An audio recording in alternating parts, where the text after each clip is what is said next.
Barcelona's women's football team made history last night.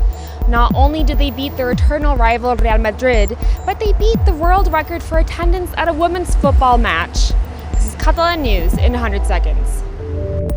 Over 91,500 fans flocked to the Camp Nou last night for the Women's Clásico, the first ever held in that stadium.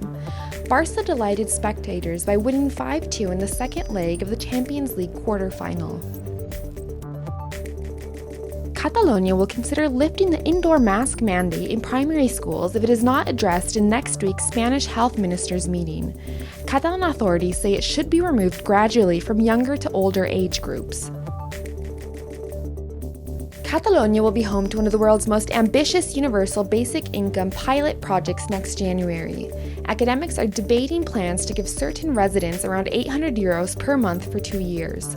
The participations, we are talking about 5,000 individuals, which is one of the largest experiments or pilot projects in the world.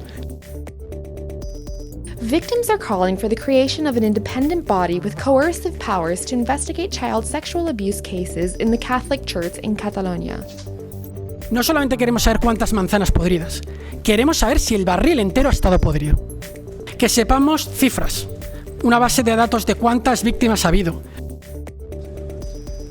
The squabble between Catalonia and Aragon over where to host 2030 Winter Olympics competitions continues. Aragon says it will draft what it calls a fairer bid, while Catalonia warns it has already looked into presenting a solo candidacy.